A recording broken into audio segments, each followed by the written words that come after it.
So that's something I've been trying to call attention to lately, is just help people think about how many customers do I have compared to like the rate in which I'm going to lose them, and then understand how fast I need to acquire customers to get a really healthy benchmark of like, how much do I need to charge? How predictable is my income really? Am I doing enough for sales?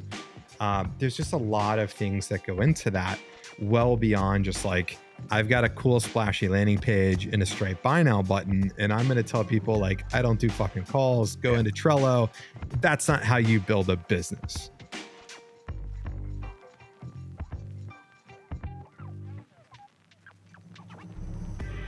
What's it like launching 5 companies in 5 months, hitting 7 figures in revenue, and feeling like you're just getting started?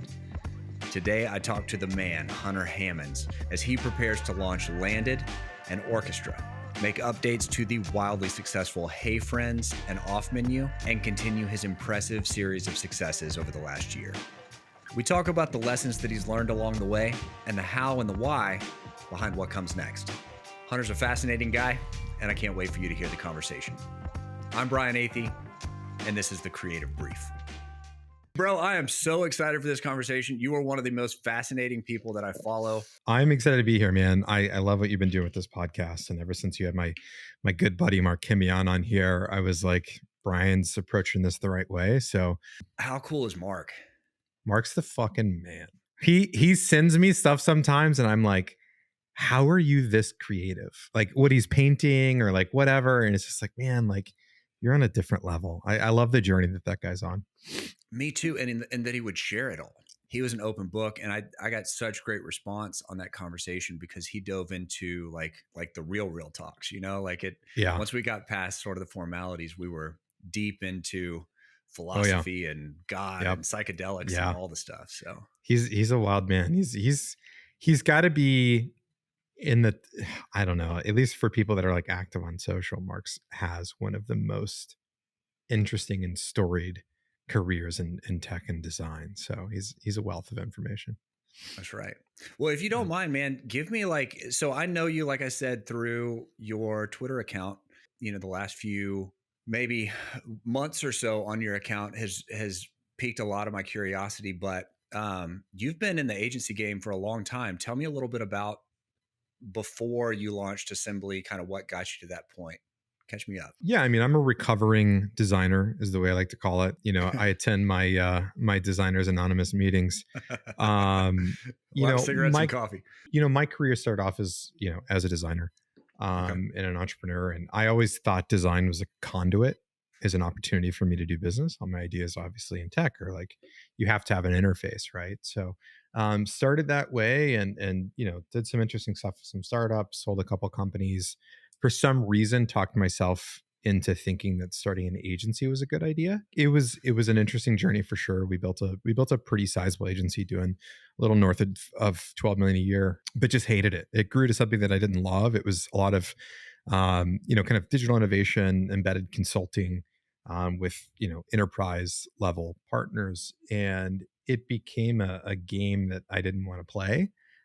So was the scale kind of leading the way? Like, you know, the clients that were coming to you were kind of like shaping what you were building, or did you have a lot of intention? That's certainly a part of it. Yeah. I mean, especially when you work with an organization that large, they have expectations, or better yet, they have layers of internal politics and management that you also have to have internal layers to be able to navigate. So it's very different than like a creative design agency, right? It just, I'm not the suit and tie guy to just say yes to everything. Like it's not how I roll, and just realized it wasn't a fit. So ended up taking like a 6-month sabbatical and saying like, okay, what's next? And then my good buddy Sahil and I decided to start this thing called Assembly, and that's what we've been doing for, I guess, 9-10 months now. I think 9 months.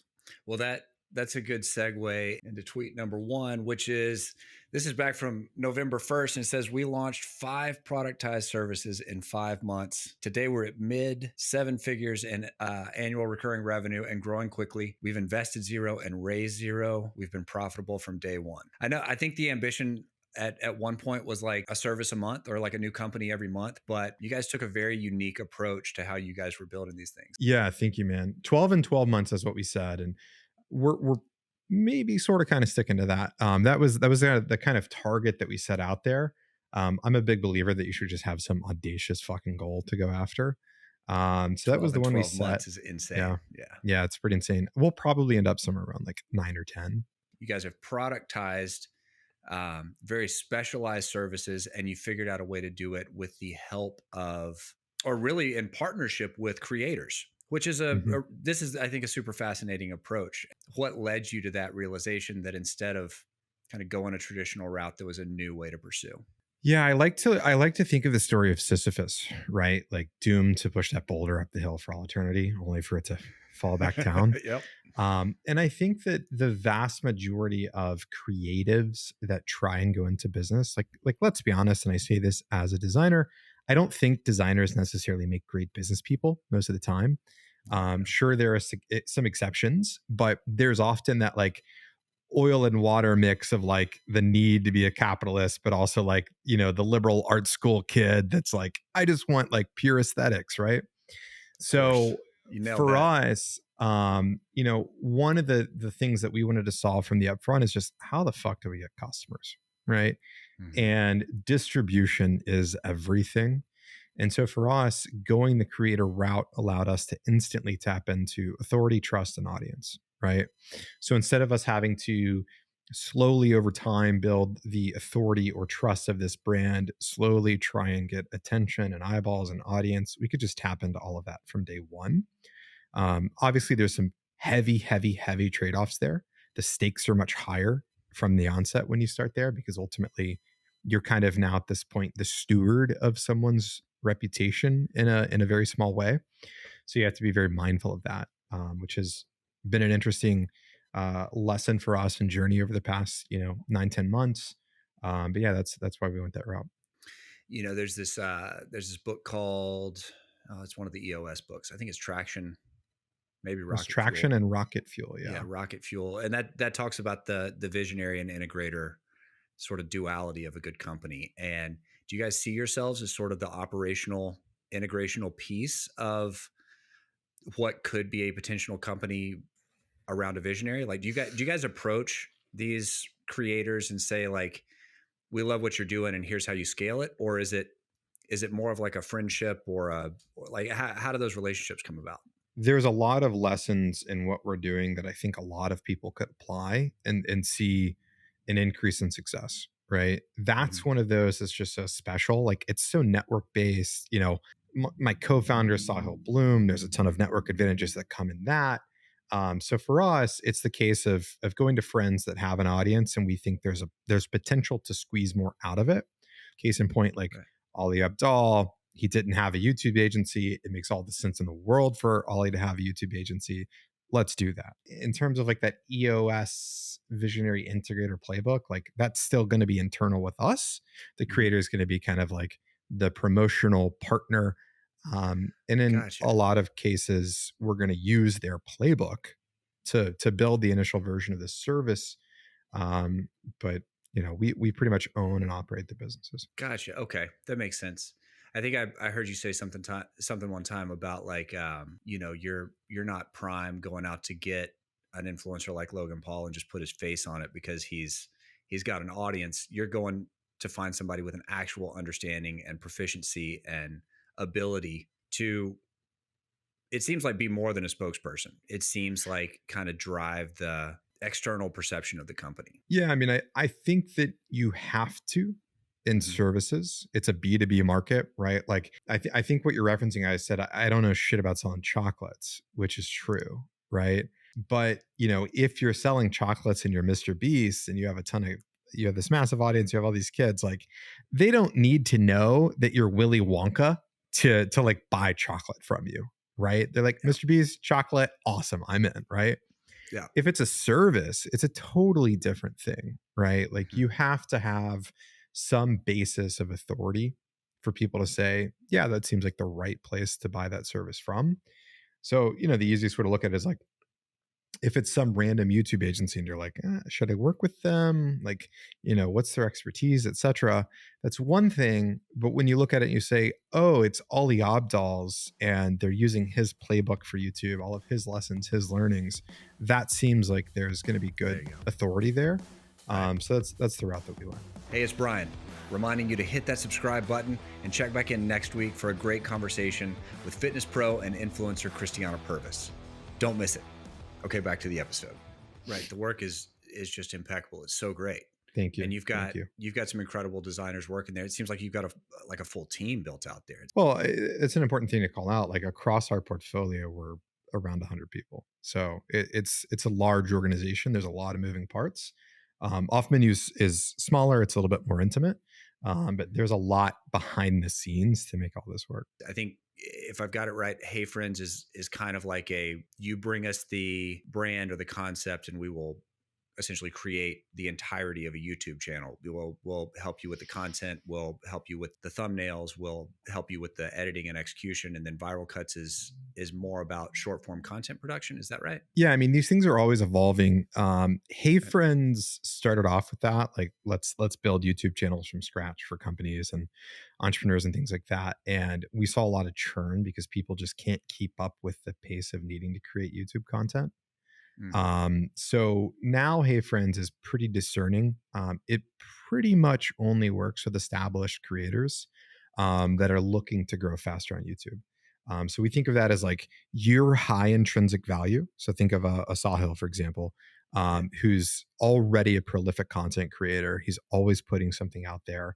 He looks at YouTube and says, I'm going to record a video every day, right? Like that's someone that we can rely on to say, we can go on this journey with you, because the strategy work that our team can do from, competitor research, concepts, titles, thumbnails, retention editing, A/B testing, etc. All that's going to apply because you're going to have the discipline to keep doing this, right? So the creator is like high intrinsic value. HeyFriends is high production value, and then ViralCuts is now kind of a storefront, if you will, for our new company Landed.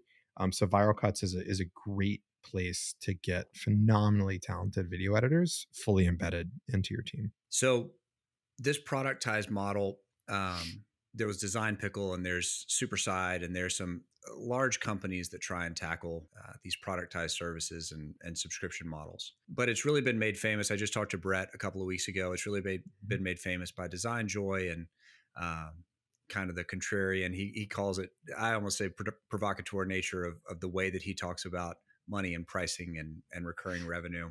But after talking to him, I think that a lot of it depends. What I would say is it works really well for a single freelancer, kind of a one-man shop. Correct. What you've tried to tackle is scale. And what I've watched, as these companies evolve, is that you've learned a lot of lessons about scale and churn and client expectations and management and pacing. There's a lot that you've lots that you've uncovered in the process of actually turning these services into companies, viable companies. And I wonder like what some of those lessons are that you would want to highlight. Yeah, I mean, that's a good one. The first is that I said this when we first started, like we're doing this from a place of unfair advantage, right? Like I've already ran like an 8-figure agency. So I know the business really well at all levels, from, like starting out as a scrappy like team trying to get any customer to like working with enterprise. I've seen that whole journey. Yeah. And then we have distribution in a lot of ways kind of solved for. So those are two advantages that we have. With those aside, there's still a wealth of things that you still have to learn as you take a new service to market. Okay. So we're able to go into, I think, some of these companies, some of these services with a healthy bank of assumptions about how this should work, and then a really well-measured set of metrics that we're trying to hit. And so we know that, like, for example, if churn is over X% for off menu, for example, that means we need LTV to be here to make it worthwhile for us, to make the sales process and the customer acquisition, to make that entire thing flow in a way that's, somewhat predictable for us. So one of the big things that I've been trying to call attention to lately because I see people just utterly fuck this up, is the concept of MRR, right? And Right. it's like, you don't actually have MRR. I know that you log into Stripe if that's your payment processor. I'm sure it is. And it's like MRR. And you're like, awesome, I've got MRR. If you actually look at that on a cohort basis and factor in for churn, you're going to find out really quickly that that's an incredibly volatile and unpredictable number. So that's something I've been trying to call attention to lately, is just help people think about how many customers do I have compared to like the rate in which I'm going to lose them, and then understand how fast I need to acquire customers to get a really healthy benchmark of like, how much do I need to charge? How Yeah. predictable is my income really? Am I doing enough for sales? There's just a lot of things that go into that, well beyond just like, I've got a cool splashy landing page and a Stripe buy now button, and I'm going to tell people like, I don't do fucking calls, go Yeah. into Trello. That's not how you build a business. Seems like it would be really tough to. And it seems like you've been Yeah. super transparent about it's not just one of those switches that you flip on and you're making $1 Yeah. million a year right away. No. Yeah, it's not. And you know, the thing about this industry and what kills me, so I want to give full disclosure here. I don't pay attention to quote unquote design Twitter, but I see things from time to time hit me, and I'll go down a rabbit hole and be like, what are these people talking about? Right. And there's Yeah. so much negativity. There's all this drama because somebody shared a Stripe screenshot. And it's like, look, whether it's real or not real doesn't matter, right? Don't let that bother you. But where are there nuggets of wisdom or lessons in here that you can apply to what you're doing? And you know, Brett is actually a sweetheart of a guy. Yeah. He knows what works for him with like sharing revenue without much context. I get it. But I think his platform is big enough now that it's almost like, dude, if you just shared a little bit more, if you just actually shared a little bit more behind the mechanics, like, I think people would get a better grasp of this. So A you know what better I grasp. And do you mean like the realities of what's actually going on, or a better grasp as in like how to do it themselves successfully? both. Yeah, Yeah. both. Yeah. Okay. Yeah. Cause you know, I think what Brett's done is really special. I also think he's like N of one in this category. Like there's not going to be another person of that size. There's just not room for it. But yet the market as a whole has a ton of room, right? Like, think about how many agencies have existed over the past 30 years. Like, Hmm. I don't even remember the total addressable market for agencies and consulting. I think it's like $800 billion or something. Right. Like It's great. Accenture It's yeah. There's has a reason why people put 600,000 themselves through it. employees. Yeah. Yeah, Right. exactly. So there's a lot of room for business. There's a lot of room for everybody to make money. There's a lot of room for people to like share what they're doing, share their lessons, build in public, and it not be this like super competitive, like, you know, zero sum game. Agencies win and lose in the spreadsheets and in the Mhm. operations and managing churn and turnover. And there's so many factors that seem like would be handicapped if you don't engage in any type of business development or onboarding or project management or expectation setting. Totally agree. At scale, I just imagine that it starts to look, every project starts to look a bit different, even though you're trying to make your projects fit into a specialized paradigm. Not to say that it's got to be exactly the same cookie cutter, but from the agency side, no client is the same, and their expectations are constantly shifting, and their goals and their budgets and things like that are also constantly shifting. So how do you account for that when you try and scale these things up beyond one person? Well, the first is that I don't think we actually run any productized businesses. So there's the first one. Okay. And by productized service, the way I would define that is it is a fixed price for a fixed outcome, right? Okay. And so if I go, we'll keep using Brett. He's an easy example. If I go to Design Joy, I pay X amount of dollars a month. I get access to a Trello board, and I make requests. And the promise is unlimited revisions or whatever. I make all the requests I need. So there is a synchronous relationship to where I create a request in Trello, and our relationship lives in that board through those requests. Yeah. None of our Gotcha. businesses work that way. What we instead opt for is just how do we simplify all the layers of bullshit that stack up. Right. At Everest, we would do these super long sales cycles, and we had a chief revenue officer that made $500,000 a year and still took commission on top and went into these huge enterprise sales cycles, and they're 9 months long, and there's tons of meetings and decks and pitches, and account managers get involved, and you're negotiating with procurement officers about like the percentages of margin that they want you to have Yeah. on a roll and how long the term is. I could go on and on and on and on and Yeah. on. If you're a publicly traded like agency holding company and you're a CEO reporting into the holding co, they want you to hit a 20% net margin, right? If you hit a 20% net margin, you're on track. And that blows my mind because it's saying like 20 cents of every dollar is profit. Well, what happened to the other 80 cents, right? It went to a lot of needless layers of fat. And so what we wanted to do is just take an antithetical approach to that and say, There you go. how do we make more money? Period. Right. Yeah. And so off menu, for example, off menu is $15,000 a month. And we tell every customer that you should expect to work with us for 2 to 3 months. So we know that our LTV for a customer should be $45,000. And it's higher. It's closer to 70. But when we're closing a deal, we know that should be worth about 70,000 for us, right? And Okay. then we're kind of forecasting ahead, and we're saying how much time and attention is this customer going to get? Well, the first is that they work really carefully with a partner in the business to run their account. They're not making requests in Trello, right? They don't even ever see a to-do list. They don't have access to that. The team runs that in linear. All they do is they talk to, in this case, likely Christian from our team. And he's like, hey, what are your goals? What are your needs? Right. Right. And the design team asynchronously works through that request, shares very thoughtful updates via Loom every typically 2 to 3 days because we want to be in close collaboration. There's never a deck.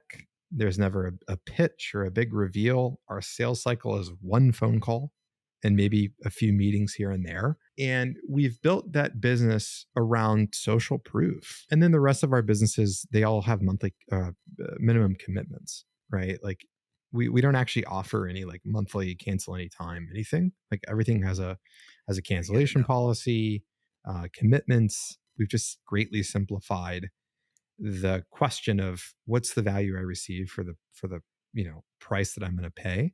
We've just tried to make that as minimal as possible. A lot of creators are not necessarily business folks like you mentioned earlier. When you are a visionary or when you have a specialty like design or video production, you really understand how that specialty works, but not often are you willing to go into P&L and spreadsheets. And what is unique, I think, is that you've come in with the perspective of a designer and of a creative and realized like there's a ton of market potential in doing this differently and creating a different type of agency. So part of that I think is that it's process based, but part of it is also kind of the way you market these services. You've built a Mm-hmm. specialized team and a specialized offering, not necessarily Mm-hmm. productized, but specialized. Is that right? That's absolutely right. I mean, if you think about what specialized means, it's specific, right? And that's what it is. Like everything has a specific goal we're trying to achieve for our partners. And we take all of the other kind of areas of fluff out of it and just focus on what's the output, what's the value. And we don't add any other layers of fat in that mixture. What has the client reception been like? Dude, our clients love us. Is that right? Yeah. What do Yeah, they I tell mean, you about the experience? You talked about some of that social proof. Like, what is mhm. how have their eyes been opened? Yeah, I'll tell you an anecdotal story. One of Off Menu's customers, well, not one of actual multiple of Off Menu's customers are agencies. We're actually helping them like rebrand or do a new site Sure. or help tell their story because they're just too busy, or maybe that's not their skill set, whatever it is. Yeah, And that so makes I've sense. talked to some of these CEOs of other agencies that are bigger, like 10, 15 million a year kind of agencies, and they're like, it fascinates them on how our process works because it's so simplified that literally the CEO can spend 5 minutes to watch a Loom video from our designer and then just really quickly record one. And in 10 minutes, the whole process of like update to feedback given is complete. Mhm. He has full context. He understands what's going on, and he knows exactly the next steps that are about to happen once his feedback is delivered. And so there is this transfer of information at that level that happens so quickly. It's not going from like email, let's set up a meeting, then who's going to attend the meeting, and then they're going to take notes and then maybe pass that to, Right. somebody else in the organization, and the information gets diluted, and it takes days to go from, well, we're going to have a 30-minute call to now like 5 days later we've actually made a decision about what feedback needs to be given, and you've wasted all that time and money. We just Yeah. eliminate the waste, and that's something that I think a lot of our customers for off menu especially appreciate, is there's no waste. It's interesting to think about, marketing a freelancer with the insurance of a structure and an agency and a system that will make sure that, no matter who you pull, the deadlines are going to be hit and the quality is going to be there. And do you commit individual teams or individual designers to each client, or do folks split time, or do they float? Like, how does that work? It really depends. So the answer is both. Hmm. Off menu starts at 15,000 a month. That's for basically one designer at a time. And then there's a version that's 25,000 a month that includes two designers. That's really more product focused. Hmm. So it's very likely that you might come in and say, I need brand. And Jordan, our principal brand designer, leads that effort first. And then it becomes web, and maybe like Evan or Patrick or Petter are involved in that process. But all through the while, multiple team members are weighing in, helping out, giving creative direction. Like, it still operates internally like a traditional design team would. Yeah. We're just not moving as slowly through the process. We're trying to keep a certain pace Hmm. of output. So yeah, it really varies. Well, speed matters too. It does. Here's what I'm super excited about. So this tweet from March 22nd, so just last week, just when you thought we were slowing down, April is going to be insane.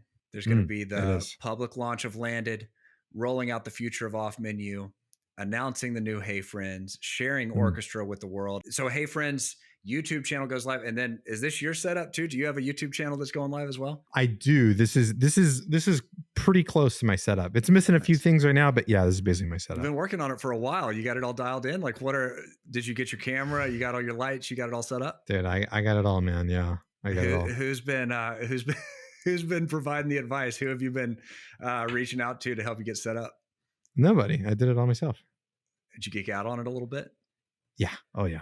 Yeah. I spent way too much money, but I've always been like a photography nerd. Like, there's a, Sony there, there's a Leica there. Like, I've always been like super into that. Just very private with it. Mm-hmm. So I didn't need a lot of advice setting it up. Just had to take the time to do it. Well, let's start on the YouTube channel. How are you taking that on with everything else that's happening? Like, why would you prioritize the time there, and what are you going to cover?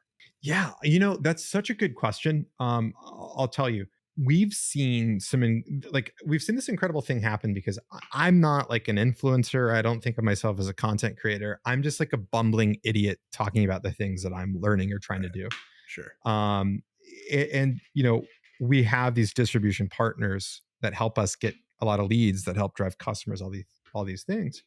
But we've seen something really interesting happen, to where a lot of like leads that will come in, whether it's for off menu or for HeyFriends or whatever, all get reports from our sales team all the time. They're like, oh, this person like follows you or saw you on a podcast or whatever. Yeah. We have a lot of customers that come in with this idea already associated of like, I trust you, I like you, I want to work with you guys, because they've seen me go and talk about our businesses. And I find that fascinating. And so I said, okay, what if I just don't really say anything during Q1, because we're heads down and cranking on a lot of stuff?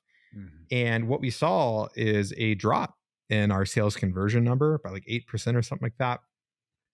We saw a drop of people mentioning me, whatever it is. And I'm kind of like, wow, like, I feel like there's a through line here, which is that Right. my ability to go and just share what we're doing, how we're thinking about it, how the businesses are evolving. I think people like coming along on that journey, at least hopefully so.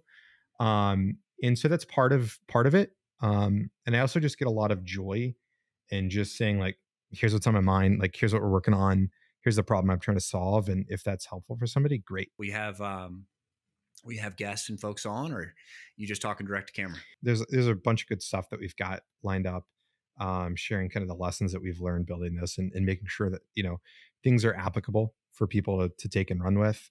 So one of the pieces of content we're working on right now is still like something I get asked all the time is how would you apply the lessons that Assembly's learned building these businesses to like an individual, right? Mhm. So doing a really special piece of content there, basically on like how to build a great productized business that has like all the important tactics and meat, and just giving that away for free on YouTube. So stuff like that is really exciting. HeyFriends, that channel is going to be.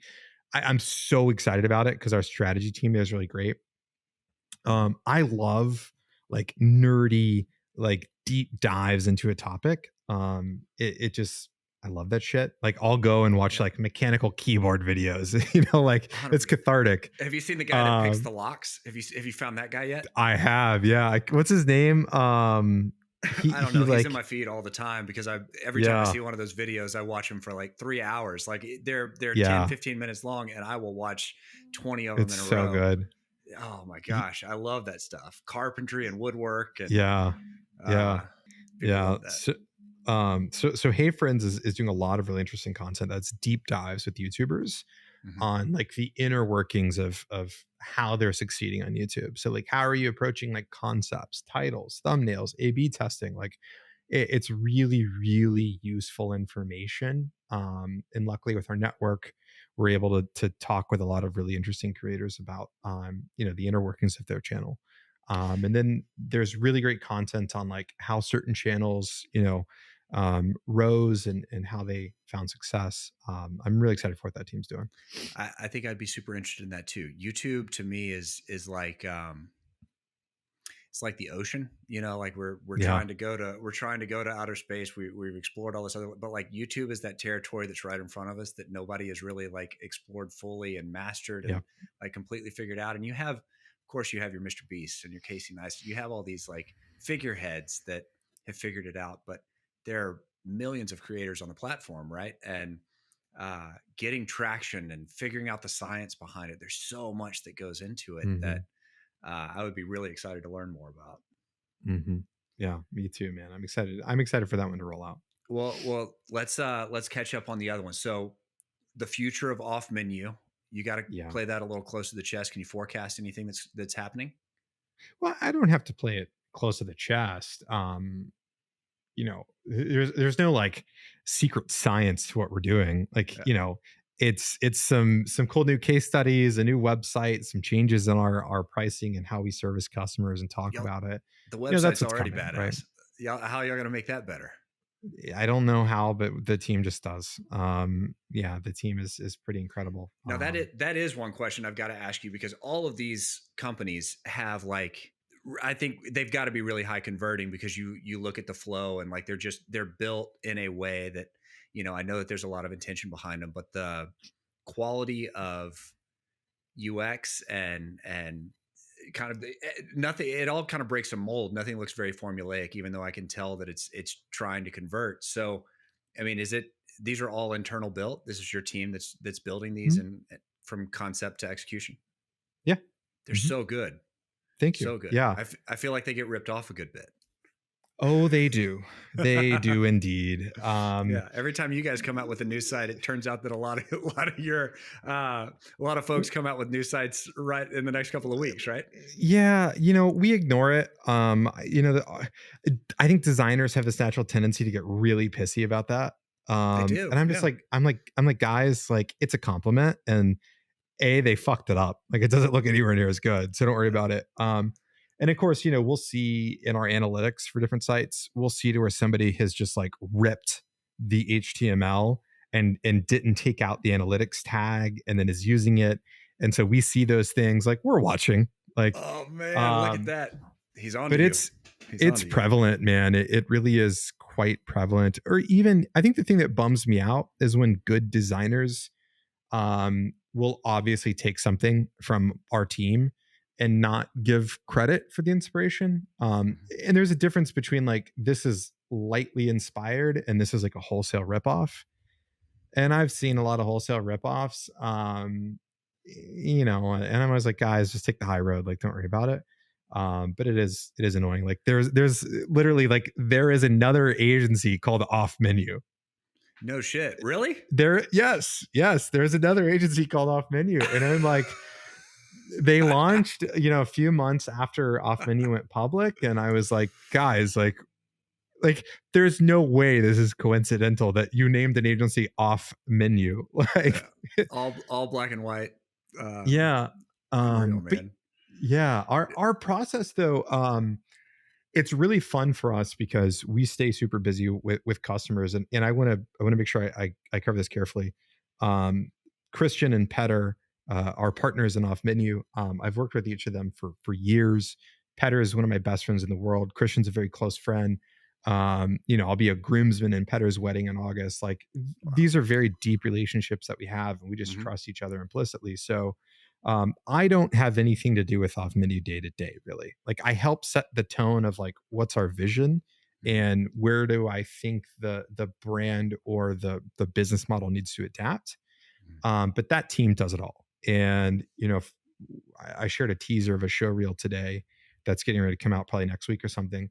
And it's the first time I've seen all that work. I'm like, you guys are nuts. Like this work is incredible. So the time that I get to collaborate with the team is on our own stuff, and we don't have any copywriters internally that do that for us. I do it. So I Wow. write Okay. all the copy, the story, the positioning for all of our brands. A mixture of team members typically will lead on the brand. I think I just want to make sure I give credit where credit's due here. Off Menu's new logo was Jordan. Jordan did the BiteSized branding, the Landed branding, the HeyFriends branding. Basically, Jordan did the branding for all of them, I think. And then Petter will come and single-handedly do the whole site and the whole build himself. So you give him a Um, content doc and some direction on what it needs to do, and then he just goes nuts. yep, yep. And then a lot of collaboration. Well, Jordan and Petter, like, props to y'all. Unbelievable. I Yeah, they mean, crush it. just great stuff. Yeah, and our other team members are amazing too. But Mhm. Landed's Landed is the first one. It's the first brand that we've rolled out since we've had the expanded team. Yeah. Okay, and Landed is you. I think you alluded earlier, and it might even be in this post, but it helps um, it helps companies connect with creatives. Is that right? We have this incredible team that's all around the globe. We've got a ton of team members in the Philippines, Latin America, like Europe, like Nigeria, everywhere. And I love these people. I love working with them. I've had this consistent belief my entire career that talent is globally distributed, but opportunity is not. Right. Yep. And I think for too long we've said things like offshore, and thought about, well, how little could I pay somebody in the Philippines, for example, and overwork them. And you've got people on Twitter bragging about how they pay somebody in the Philippines like $5 an hour and they work 50, 60 hours a week. And I'm like, fuck that. Like it doesn't make sense to me. And so what we wanted to do was find a way that we could provide really meaningful opportunities to global talent. And that started with just the work that we were doing with our own team. For Assembly internally, we'd built this massive recruiting team, vetting, training, what's our communication standards, how we approach creative work, what our quality bar is, all these things. And it's led us to working with these incredible people that we pay super well. We give them great benefits, great time off, all these opportunities to kind Right. of grow in their career. So we wanted to take that to market. We wanted to say, like, look, let's give any company in the US the ability to work with these amazing creatives, but they have to treat them like a full-time team member with respect. We're going to make sure that we're handling the back office stuff, making sure that they're paid super well, that they have great benefits, they're continuing to improve and Wow. learn. Okay. So it's really a managed service for embedded talent.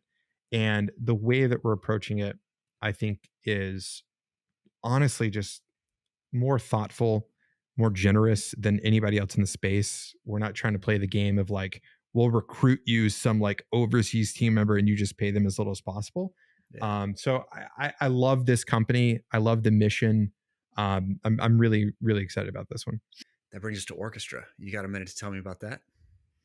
Yeah, I do. Orchestra is kind of the fun one that's hidden in plain sight. So we haven't announced it publicly yet, and we'll make a big deal of it when we do. But we have always been interested in how an agency works, right? And one of the things that we saw, especially with the kind of the emergence of these productized services and the, customer making a request in a Kanban board, like that's interesting, right? But there's a whole other side of it, which is also just like, how does a team collaborate, right? And I think that for most agencies, I don't know how you guys do things, Brian, but for most agencies, it's good when the customer is involved in that process and they have transparency over how a task is moving or whatever it is. Mm-hmm. But also, you don't want that customer to know all the internal workings that are going on behind the scenes. And so you're like having to, mirror that task in an internal system and it becomes a mess and all this stuff. Sure. And then there's the whole side of the business, like how are you managing your customers? How are you looking at revenue? How are you understanding like how the business is performing? And I saw this guy out there that was just like by himself cranking away on product. You've probably come across him, Anthony Riera, building Brew. Yeah, I know And Anthony I, Riera. I saw that and I was like, he's doing something really interesting. So Anthony and I found a way to create a pretty meaningful partnership and for Assembly to help out and make an investment. So Brew will be rebranded to Orchestra. There's a ton of new stuff that's coming out. It's going to be a whole different like new and improved thing that I'm super super excited about. Badass. I So love it's going to be really special. there seems like there's a lot of this community angle to it. It's like you're thinking about bigger things than just bottom line. Like you're thinking about impact and recruitment and providing opportunity to other folks. And I really admire that, man. That's awesome.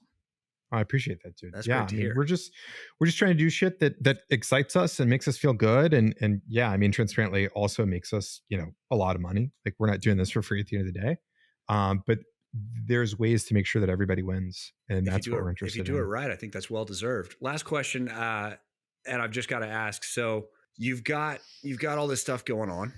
Hmm. Obviously, like yeah, you mentioned like you took a bit of a break before you started, and you Hmm. needed some downtime to kind of like Hmm. get everything clear and figure out the right pathway forward.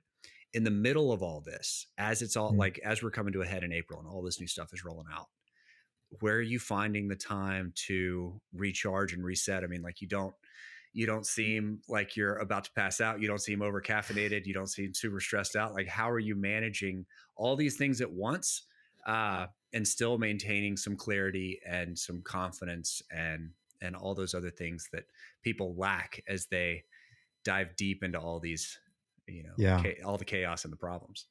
yeah, that's something that I love that you asked that. And I want to talk a lot about that on the YouTube side of things. But yeah, I mean, it's something that I struggle with. I think Naval has a quote like "work like a lion, not a cow," Yep. right? And I always use that as an excuse to say like I work like a lion, so I'll go fucking hardcore for 6 months, and then for 3 months I'm useless. And I just did that. Like I literally just did that. I went hardcore from June to December last year, and then January, February of this year, I was useless. I was probably 10% as productive as I needed to be. And so I still struggle with that. I struggle with like, how do I keep at a healthy pace? Sometimes for sure I need to give more. But how do I fall back to a baseline that isn't like all the way down here? It's more so kind of in the middle. And So so you're saying reach a stasis rather than just embrace it. You're saying like that it works in 6 month sprints and then some time off. You're saying I'd rather just 9 consistent months. You don't think that the 6 and the 3 is working for you? I don't think the 6 and the 3 is working. No, I'm saying understanding that it's okay some days to not feel like I was an absolute monster, right? Like it's okay some days to say like, you know what, like I know that my focus time is from 8 a.m. to 11 a.m. And as long as I sat down then and feel like I moved the needle on something, that was a good day. So for me, I think it's just like, how am I relentlessly consistent in my approach to just sitting down and doing one thing every day, right? It doesn't need to be 30 things. I don't need to feel like I'm outworking the world. Like it's just unrealistic. Hunter Hammonds, follow the man. Tell them where they can follow you and kind of keep up with all these things you've got going on. Yeah, I mean, it's just it's underscore Hunter Hammonds on Twitter. And then I have no idea what my YouTube URL is, so we'll figure that out at some point. But that's it, man.